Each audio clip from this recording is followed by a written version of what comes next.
Enugu hummed with its usual rhythm as dusk approached cars inching along Zik Avenue, women haggling at Ogbete Market, and radios crackling with high-life music from nearby kiosks. Inside a sleek boutique nestled on the quiet stretch of Independence layout, Nkechi Grace Thompson stood beneath a warm overhead light, adjusting a display of Silk George wrappers. At 60, Nkechi's elegance was effortless. Her silver-streaked hair was pinned into a regal bun, her coral beads resting gently on her neck. The boutique, Grace Silk, was her pride, a place where royalty and brides came for elegance. The polished glass counters and Ogbete wall hangings spoke of a woman who had blended tradition and refinement seamlessly. But behind her poise, Nkechi lived in silence. Since her husband's death 15 years ago and her daughter Mandy's move to Canada, she had made peace with her solitude. Her mornings began with incense and quiet devotion, and her nights ended in soft gospel music echoing through her apartment in Ngozika Estate. Though she was known for her grace and wisdom, loneliness whispered in the background of every evening. "Good morning, Ma," Ada, her cheerful assistant, greeted one morning, stepping in with fresh buns from the bakery next door. "Good morning, Ada, dear." Nkechi smiled, adjusting a velvet lace on a mannequin. "How's your mother's knee today?" "Better, thanks to the balm you gave her," Ada replied, placing the bag down. "She said you're more than her daughter." Nkechi chuckled, but a shadow flickered behind her smile. Later that afternoon, a client browsing for fabric for her daughter's wedding leaned in with admiration. "Nkechi, you don't age. Your hands, your taste. It's divine." "It's not just the fabric," Nkechi replied with a faint twinkle. "It's the story it tells and the joy it brings." But the story of her own life had grown quiet. Most evenings, she would return to her apartment alone. Photographs of her late husband framed the hallway. Her daughter's university certificate hung beside his old Bible. She would sit by the window, cup of hibiscus tea in hand, and watch the city lights blur through her reflection. That Friday, after closing the boutique, Nkechi had dinner with friends at a colleague's birthday in GRA. The laughter, the clinking of wine glasses, the music had filled her temporarily. But as she drove home, the skies opened, rain pounded the windshield. Thunder rumbled like a drum in the hills. Then sputter. Her Lexus halted near New Artisan Junction. "Oh no, not now," she muttered, clutching her shawl. The street was deserted, shops locked, the gutters overflowing. She tried to start the car again. Nothing. Her phone had no signal. She was stranded. Just then, a motorbike splashed to a stop beside her. The rider removed his helmet, revealing a soaked, youthful face and intense brown eyes. "Good evening, Ma," he said gently. "You need help?" Nkechi hesitated. The rain blurred his features, but something about his calm voice soothed her. "Yes," she nodded. "It just stopped." Without fanfare, he leaned over, lifting the bonnet. His hands, calloused but confident, worked through the engine with surprising familiarity. In minutes, the car roared again. "You're a miracle," Nkechi said, genuinely relieved. He smiled modestly. "I'm Ebube, Ma. Just glad I could help. I do dispatch work and fix things when I can." "Let me give you a ride," she offered, moved by his humility. As they drove, the rain softened. Ebube talked about graduating from UNN with honors in mechanical engineering, about sending CVs daily, about riding that bike just to survive. And Nkechi listened, truly listened for the first time in a long while. When they reached his junction, he turned to her. "Thank you, Ma. It was nice talking with you." She handed him a napkin to dry his face. "Thank you, Ebube. Truly." They exchanged numbers, nothing romantic, just a shared moment neither fully understood. As she drove off, the wipers clearing the windshield, Nkechi's heart beat strangely. Not from fear, not from thrill, from recognition. Something had shifted in the fabric of her quiet life. The days that followed passed like silk through fingers, soft, intentional, and unexpected. Nkechi returned to her boutique as usual, but her thoughts often drifted to the rain-soaked evening on New Artisan Road. She hadn't planned to reach out to Ebube again, but that Sunday, after her devotion and soft gospel hymns, she found herself dialing his number just to say thank you. "Hello, Ma," he answered cheerful. I've been meaning to check on your car. Is it still running well? It is, she replied with a smile. But I thought I should check on you too. Do you have time for coffee this week? There was a pause, then a modest, yes, Ma, I'd like that. They met at Hilltop Cafe the next Tuesday, a quiet spot tucked near Polo Park Mall, favored by book lovers and old professors. Nkechi wore her favorite ivory wrapper and silver jello. Ebube arrived in a neat shirt and slacks, his shoes slightly worn, but his face radiant with hope. Their conversations started lightly car engines, dispatch work, the frustration of job applications. But somewhere between the steaming cups of coffee and shared chin-chin, the tone shifted. Ebube spoke about his late father, who used to fix bicycles in Nsukka, how his mother, Mama Felicia, sold vegetables by the roadside to pay his school fees. My mother gave up everything so I could finish. I don't want to disappoint her, he said. Nkechi nodded slowly. You carry the weight of generations, Ebube. That kind of man, he doesn't go unnoticed. He smiled, but behind it was a weariness. She recognized the quiet exhaustion of someone trying to stay afloat in a world that barely notices. From that day, they met often. Not every day, but enough. Sometimes for lunch after her boutique closed early. Sometimes for a stroll through the old colonial quarters. Their connection grew not from romance, but resonance. He reminded her of youth. She reminded him of purpose. You should have your own garage, she said one day, watching him sketch out a design for an affordable electric bike. He laughed. I need more than paper and prayers. You'll get there. You just need one person to believe. And Nkechi believed. Without fanfare, she began mentioning his name in passing to some of her clients' engineers, fabric suppliers, even an old friend at the Ministry of Works. Quietly, she planted seeds. But not everyone was planting with her. Ada, her boutique assistant, had noticed the visits. So had Madame Uju, one of the boutique's longest-standing clients. Who is that boy that keeps coming around? Uju asked one morning, raising a penciled brow. Hope you're not doing anything unusual, my dear. Nkechi forced a polite smile. He's a friend, a good one. The judgment in their eyes hung heavy, but she said nothing more. One Friday at a small bookstore across from UNAC, Ebube turned to her as they browsed through novels. Ma, Nkechi, he corrected himself gently. I know there's a big gap. I know people talk, but I've never met anyone who makes me feel like I matter the way you do. She looked up sharply, her heart flickering. Don't say things that you may regret, she said, voice low. I won't, he said simply. I just wanted you to know. That night, Nkechi couldn't sleep. She stared at the ceiling fan spinning above her bed, the rain whispering on the roof again. He was kind, respectful, brilliant, and she was everything society said shouldn't fall for a man his age. But somewhere between fear and longing, something was blooming. A quiet thread was being stitched between their two very different worlds. And she was no longer sure she wanted to pull it loose. The dry season came with its crisp air and dusty breeze, but for Nkechi, the world had changed color.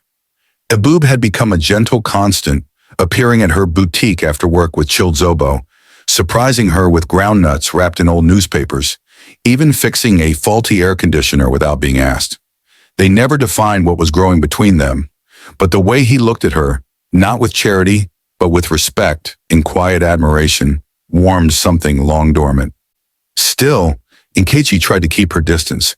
Every smile, every lingering moment was followed by a silent lecture in her head. He's young. This is not your place. You're old enough to be his mother. One evening she stood before her mirror, adjusting a new blouse Ada had tailored for her. The mirror caught more than her reflection. It caught the sadness behind her eyes. She placed a hand on her chest, whispering to her late husband's photo on the wall. Is it wrong to feel alive again? Meanwhile, Ebube had been wrestling with his own thoughts. His heart was no longer at ease. He had spoken to his close friend Chinedu about it one evening under the mango tree outside his room. She's different. She listens like she hears my soul, but people won't understand. Chinedu laughed.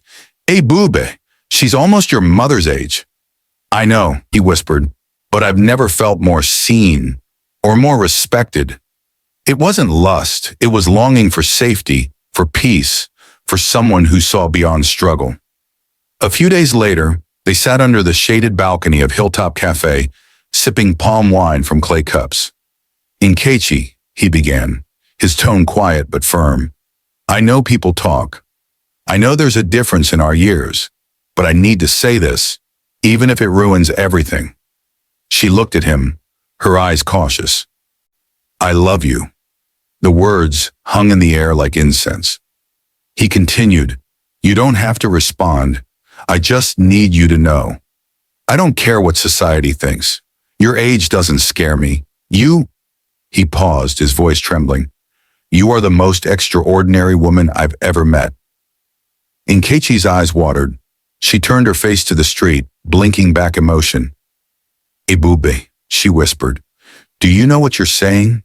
This could destroy you, your name, your future.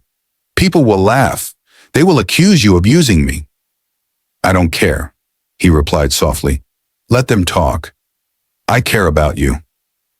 She sat in silence, the breeze playing with her gel. Her heart was torn between courage and caution. "Give me time," she finally said. "I don't want to lose your friendship, but I also don't want to walk into something half-sure."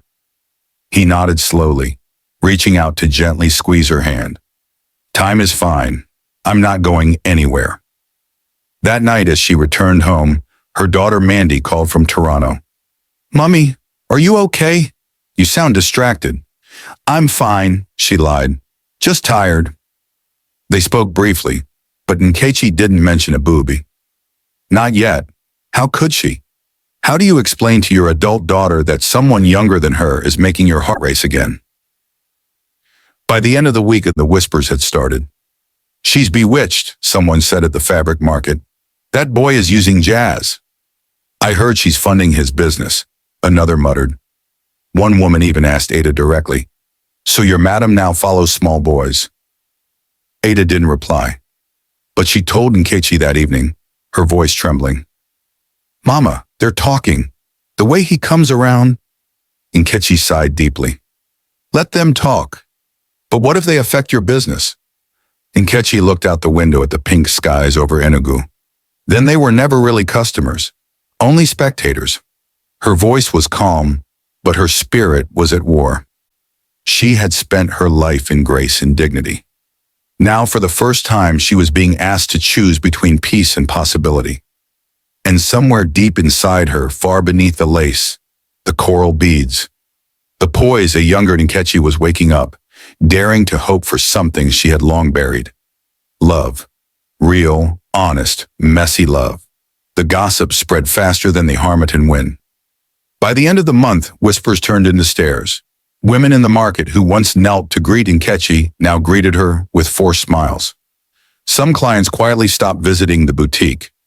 Even Ada began acting more reserved, unsure of what to say or how to defend her beloved madam from the heat around her.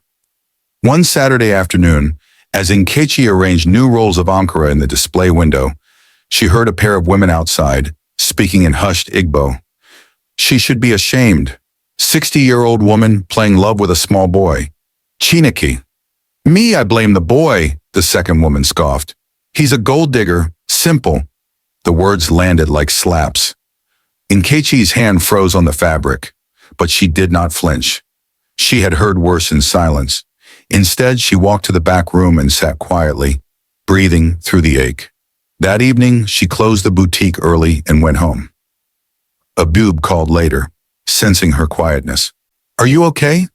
She hesitated. "It's becoming loud, Ebube. The streets, the people." "Let them talk," he said gently. "They don't know us, but they think they do. And sometimes I wonder if maybe I'm doing you harm." There was a pause. "I won't lie, Nkechi," Ebube said. "Some days it gets heavy. Even my friends joke. They call you my retirement plan. Say I'm chasing your will." She closed her eyes, feeling the sting. "But none of that matters when I'm with you," he added. "You make me better, stronger. You remind me why I want more from life." He continued, I've been invited to a conference in Nsukka, Mechanical Innovators of Nigeria. I told them about my idea for the solar-powered scooter, and they accepted it. Nkechi, your belief in me, it opened that door. Nkechi smiled faintly, her eyes wet. Then go, she whispered. Shine. Let them see you. 2 days later, he left for Nsukka, but his absence only made the rumors grow louder. The final blow came during a monthly women's luncheon hosted at a luxury hotel in Enugu. Nkechi had been a founding member of the graceful matron circle, women of status, elegance, and dignity. As she entered the hall, dressed in emerald green lace, whispers greeted her like a bad perfume. Madame Uju, seated at the high table, offered only a curt nod. During the Kwanda, one of the younger women took the mic. I'd like to ask Madame Nkechi, she said, voice sweet but sharp, what advice would you give to women who are tempted to date younger men, especially those young enough to be their sons? The room fell silent.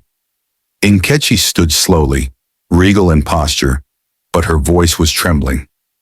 I would say, she began, that every woman must learn to choose peace, but not the peace that comes from pleasing others. The peace that comes from choosing truth, even when it costs her everything. Then she placed the mic down and walked out. She did not wait for applause. There was none. Later that night, her daughter Chimamanda called from Toronto. Mummy, is it true? Nkechi's voice was quiet. What did you hear? That you're seeing someone my age, some boy. Mummy, are you okay? I'm more than okay, she replied softly. For the first time in years, I'm not just existing, I'm living. There was silence on the other end. Mummy, Mandy finally said, this isn't you. This can't be the life Daddy wanted for you. Nkechi looked at the picture of her late husband on the shelf. He would have wanted me to be happy. Mandy exhaled, defeated. Just be careful. That night, the ache returned. Nkechi sat in her armchair, the red incense burning low. Outside, the wind swept leaves across the veranda. She pulled her wrapper close, whispering into the quiet, what if I'm wrong? What if they're all right? But then her phone buzzed. Ebube. They loved my presentation. I got an internship offer, a paid one, Nkechi. I couldn't have done it without you. Her heart stirred, and for a brief, luminous second, joy outweighed fear. 2 weeks had passed since the luncheon debacle, and Enugu's gossip machine was still churning. Nkechi had returned to her usual rhythm at the boutique, but there was a new quietness about her, a grace cloaked in defiance. Then, one Thursday morning, Ada burst in, breathless. Ma, did you hear? Hear what? Ebube is back, and he came to the boutique. Before Nkechi could reply, the bell above the door jingled. He stood there taller, more confident, holding a brown envelope in one hand and a single yellow rose in the other. May I come in? He asked. Her face softened. Of course. Inside, Ada discreetly vanished into the back room. Nkechi and Ebube stood across from each other like magnets resisting and pulling at once. I got the job, he said, holding out the envelope. Full-time, with allowance. In Enugu. I turned down the Abuja offer. She blinked. You what? I want to stay here. I want to stay with you. Ebube, she whispered, overwhelmed. No more hiding, Nkechi. If the world will talk, let them talk while we're holding hands. That Sunday, at a high-profile charity gala hosted at the Dome, the city's social elite gathered businessmen, politicians, and the so-called women of grace. The hall sparkled with gold drapes and white chandeliers. High-life music floated through the air. Nkechi arrived in a navy blue IRO and buba with hand-beaded embroidery. Her gel was regal. Ebube by her side wore a simple black caftan with a matching cap, understated, yet striking. As they entered the hall together, fingers pointed, mouths whispered, eyes widened. But they walked in slowly, hand in hand, like two people who had survived a storm and were no longer afraid of the rain. Madame Uju spotted them and gasped audibly. She brought him? To this event? Another woman whispered, She has finally lost her mind. But then, Chief Benjamin Nkechi's longtime suitor stood up to greet her, pretending not to notice Ebube. Nkechi, my dear, always the most elegant woman in the room. Good evening, Chief, she said, her voice firm. This is Ebube, my partner. Chief's smile froze. Partner? Yes, my heart partner, and my business consultant now too. Ebube shook his hand politely but firmly. Throughout the night there were looks, but there were also nods, subtle ones from women who had once chosen silence over joy, now quietly rooting for her courage. Later that night, back at her apartment, Nkechi sat on the balcony with Ebube. The city lights flickered below them like scattered diamonds. She leaned her head on his shoulder. That was brave, she murmured. You were braver, he replied. I've never seen a woman so unapologetically herself. She laughed softly. I wasn't always this way, but maybe grace grows sharper with age. He turned to her, eyes earnest. I love you, Nkechi. I want this, all of it. But I need to ask, is there a version of this where we stop hiding? Permanently. She didn't respond at first. Then she looked up at him, eyes glowing under the city moon. Yes, she said. Yes, there is. And just like that, what had started in the rain as a chance encounter between two lonely hearts was slowly being rewritten into something bold and permanent. But the world hadn't finished testing them yet. Somewhere in Mo, Mama Felicia Ebube's mother sat in her parlor holding a photo of her son and reading the front page of Enugu Today, which boldly declared, elite boutique owner and boy toy breaks social norms at gala event. She dropped the paper and muttered under her breath, this woman will not eat the fruit of my womb. The headlines didn't just shake Enugu's elite, they shattered the walls of two households. In Ngozika Estate, Nkechi sat in her living room, watching the TV on mute as her daughter's face appeared on the screen via WhatsApp video. Mandy looked exhausted, her dark curls pulled into a bun, her brows furrowed with concern. Mummy, she said, this is getting out of hand. I know, Nkechi replied, calmly sipping her Zobo. They've dragged you online. One blog even accused you of grooming him. It's too much. Please, just end this before it ruins you. Nkechi's gaze moved to the framed wedding photo of herself and her late husband. Mandy, she said gently, I've lived my life for others, for image, for control. But this, she placed her palm over her chest. This is real, Mandy's voice cracked. But he's young. What if he leaves? What if this is temporary? Nkechi paused, then said with firm softness, so is life. But I'd rather live one true year with love than 20 safe ones in silence. Mandy said nothing for a moment, then quietly, just don't let him break your heart. Across town in a village just outside Ngwo, Ebube arrived home with yam and fresh ugwu leaves for his mother, but the warmth he expected didn't come. Mama Felicia stood at the doorway, lips tight, arms crossed. Enugu Today crumpled in her hand. So it is true, she said, her voice low. You've become the plaything of an old widow. Mama, please. Don't mama me, she snapped. What happened to your pride, Ebube? Your future? This woman is 60. She should be praying for grandchildren, not sleeping with their fathers. Ebube dropped the bag on the floor. She's not what they say. She's old enough to be your mother. But she treats me better than anyone ever has, including you sometimes. Mama Felicia's eyes stung. So that's it? She's replaced me now? Ebube's tone softened. Mama, it's not about replacing. It's about choosing someone who sees me, who believes in me. She sat down, suddenly weary. But what about children, Ebube? Legacy, will she give you that? He hesitated. I don't know, maybe not, but I'd rather have peace with her than chaos with someone else.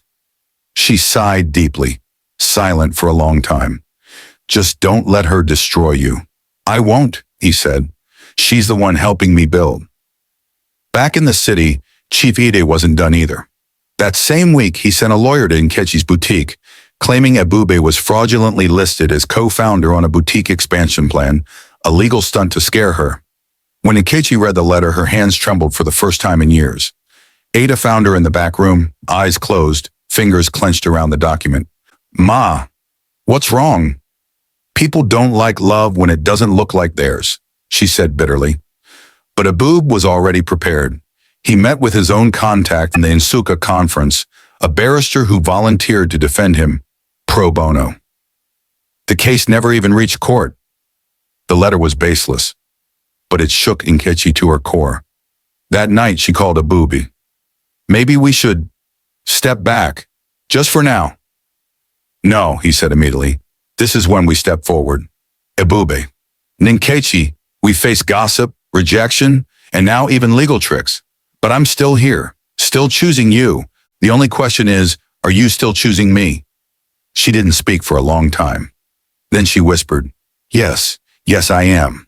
The next morning she opened her boutique as usual. But this time she wore a gold brooch shaped like a rose, the first gift Ebube had ever given her. That same evening, Ebube knelt before his mother in their kitchen and said, "Mama, bless it or not, I'm going to marry her." Mama Felicia stared at him for a long time. Then she said quietly, "Bring her.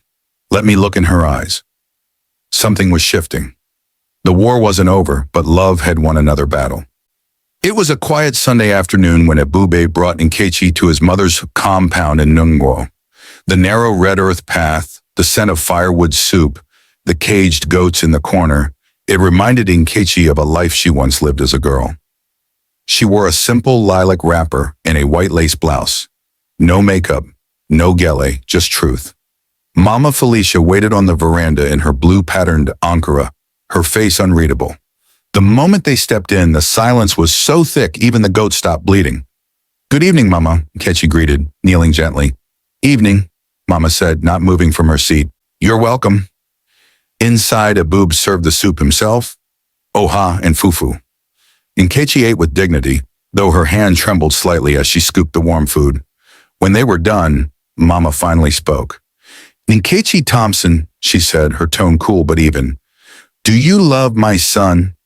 Nkechi looked her straight in the eye. "Yes, with everything I have left." Mama narrowed her gaze. "What can a 60-year-old woman offer a young man like him? You've lived your life." Nkechi didn't flinch. "Exactly, and I've learned what life is: hardship, loss, sacrifice. I have no games left in me, only honesty, peace. And if he still chooses me despite all that, then I will honor that love until my final breath." A heavy silence. Then Mama stood and walked to the window, gazing out. "You remind me of myself, before the world hardened me." Then quietly, without turning, she said, "If you hurt him, Nkechi, you will answer to me." "I won't," Nkechi replied. "Ever." Mama gave a single nod. Not quite approval, but the beginning of something softening. 2 months passed. The boutique expanded into a second outlet in Onitsha, thanks to Ebube's help with logistics and marketing. He was now a junior engineering consultant and often spent weekends drawing plans while Nkechi embroidered lace. Their life was not flashy, but it was full. Then one morning, Nkechi woke with a wave of nausea. At first, she dismissed it as stress, but then came the exhaustion, the dizziness. Ada teased, "Ma, maybe it's lovesickness," and they both laughed. But when it persisted for days, Ada convinced her to take a test. Yes, they stood in the bathroom of the boutique together, the silence thick as the result loaded. 2 lines. Nkechi's breath caught, her knees gave way. Ada caught her. "Ma, Chineke God, it's positive." "No," Nkechi whispered, trembling. I passed menopause years ago. This can't." But when the doctor confirmed it with blood work, the impossible became real. "Miracles don't obey biology," the elderly gynecologist said gently. "Your womb is strong, and your spirit even stronger." That night, Ebube found her on the balcony, her hands shaking as she held the result. "I didn't plan to tell you like this," she said, voice cracking. "But," he dropped to his knees. "Nkechi, I don't care how, I don't care why, but if God saw it fit to give us this, then I will guard it with my life." She broke into sobs and he held her. Not as a young man rescuing a woman, but as a man who had found his reason. The news broke the internet. 60-year-old boutique owner expecting baby with 27-year-old partner. True love or sugar mummy scam? Enugu couple sparks national debate. The online world was torn. Some mocked, others marveled. Pastors preached. Midwives gasped. Mama Felicia wept the day Ebube told her, not in shame and awe. Chukwu ebuka, she muttered. God is bigger than all. Mandy called from Toronto. Mummy, is it true? It is. Silence, then. Do you need me to come home? Yes, Nkechi whispered. I want you here. For the first time in years, mother and daughter would share a home again, and this time with something beautiful growing between them. As Nkechi's belly grew, so did her peace. She became a symbol, not of scandal, but of possibility, of new beginnings, of love that refused to be caged by age, tradition, or fear. She and Ebube began preparing a nursery soft yellows, a mobile made of lace butterflies. On the wall they hung a framed quote, "Grace isn't what you earn, it's what you become." And somewhere between twilight and dawn, between rejection and redemption, a new chapter quietly began. The city that once whispered now listened. Because sometimes when the world stops shouting, it begins to understand. The rainy season returned to Enugu, but this time the downpour felt more like baptism than warning. Nkechi's belly was round with life. Every movement, every tiny kick was a reminder that her story had not ended at 60. It was still being written in bold, unexpected strokes. And by her side through it all was Ebube, steady as an oak, reading every parenting book he could find and humming lullabies while massaging her swollen feet each night. Mama Felicia visited weekly now, bringing soup, boiled plantains, and prayers. She even crocheted little socks for the baby, muttering under her breath, "I don't know if it's boy or girl, but the legs must be warm." Mandy moved back from Toronto. The first few days were awkward, 2 generations learning how to coexist again. But one evening, she sat beside Nkechi on the bed, held her mother's hand, and said quietly, "I used to think you were reckless, but now I see that you were brave." Tears brimmed in Nkechi's eyes. "Mandy, you are the best thing I ever raised. I pray this child feels half the pride I feel when I look at you." They cried that night, mother and daughter no longer on opposite ends of judgment, but finally walking the same road of acceptance. The baby shower was unlike anything Enugu had seen. The event hall and Independence layout was decorated with lace, hibiscus flowers, and soft golden lights. Friends, former critics, boutique clients, and even curious strangers came. Some came for gossip, others came for grace. As Ebube stood beside Nkechi, gently resting a palm on her belly, an elderly woman from the community walked up to them and whispered, "I once buried my own dreams because the world said I was too old. But seeing you two has healed something in me." Nkechi smiled, placing a hand over hers. "It's never too late. That's what I'm learning." And then came the night. It was raining, of course it was, when Nkechi went into labor. Ebube drove her to UNEC Teaching Hospital with trembling hands and whispered prayers. Mandy sat beside her in the back seat, holding her hand, whispering, "You're strong, Mummy. You're stronger than anyone I know." The delivery took hours. At one point, the nurses grew tense, and the doctor stepped out to speak with Ebube. "There's some strain. Her age makes this delicate, but she's fighting hard." Ebube nodded, his fists clenched in prayer. Then at exactly 4:06 a.m., the first cry pierced the air. A baby boy. And 4 minutes later, a second cry. A baby girl. Twins. The doctors stood speechless. Nurses wept. One even knelt in the corner to thank God. When Ebube was allowed in, he found Nkechi holding the babies to her chest, her face glowing with exhaustion and wonder. "We did it," she whispered, voice cracking. "We really did it." He fell to his knees, pressing his forehead to her hand. "You're my miracle, Nkechi. You and these babies, are my beginning. They named the boy Chimobi, my God lives, and the girl a Daisy, princess. The story exploded across the nation. Even international media picked it up. 60-year-old Nigerian woman gives birth to twins after finding love with younger partner. Miracle in Enugu, woman defies age, society, and science. Interviews flooded in. Offers for documentary deals. Invitations to speak at women's conferences. But Nkechi declined most. I didn't do this for fame, she said. I just chose not to die before I was done living. One day, while cradling the twins in her boutique's back office, she looked up at the new sign Ebube had installed. Grace Silk, a legacy of love. Below it, smaller letters read, Founders, Nkechi Thompson, Ebube Okafor. She wept not out of sadness, but because for the first time in her life, she had nothing left to prove. And in the weeks that followed, Enugu changed too. Where once there had been whispers, there were now stories of hope.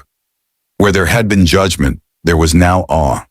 Because love had done what society never could. It healed, it stretched, it bloomed. And the woman who once thought her best days were behind her now rocked two newborns to sleep, her arms full, her heart fuller, and her future brighter than ever before. The twins were 3 months old when the naming ceremony took place under the sprawling mango tree in front of Mama Felicia's compound in Wo. The compound overflowed with laughter, music, and wonder.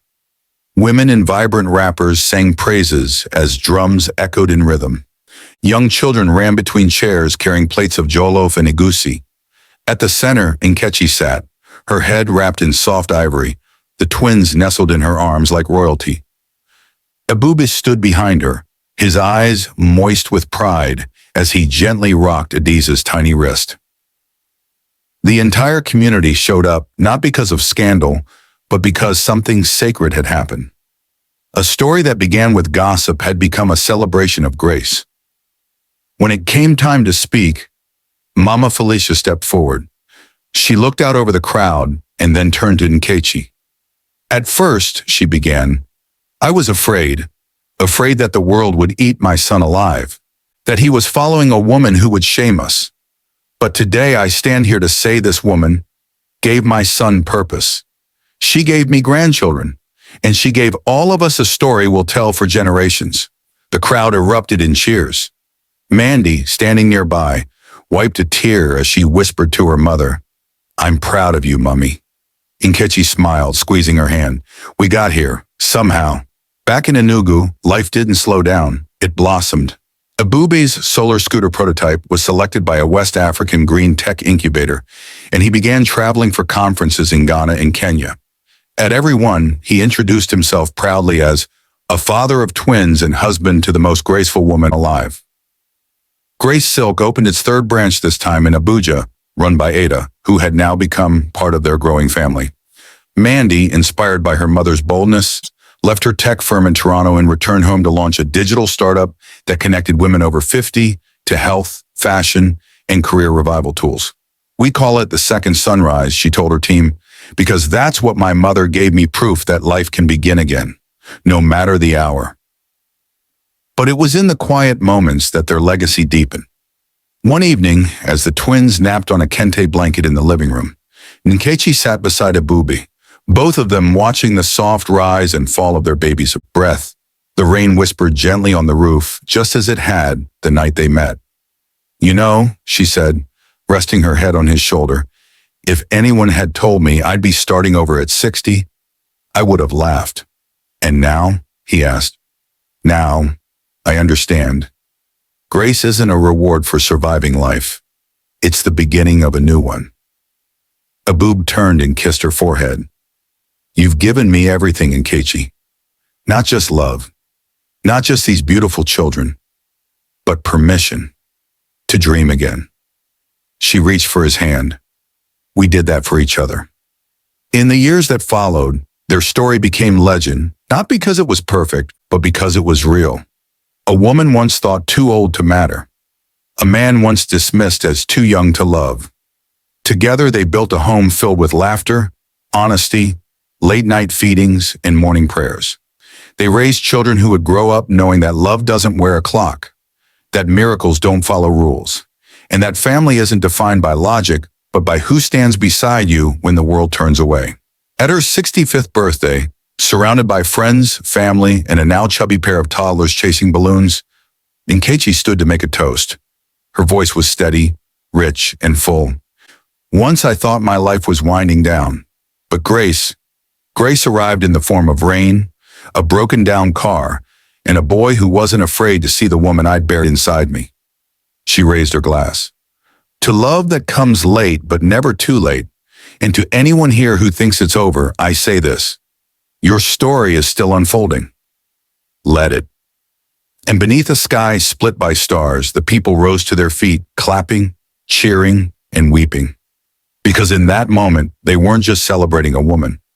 They were celebrating a truth they'd nearly forgotten: that the heart doesn't retire. It remembers. It risks. It loves again.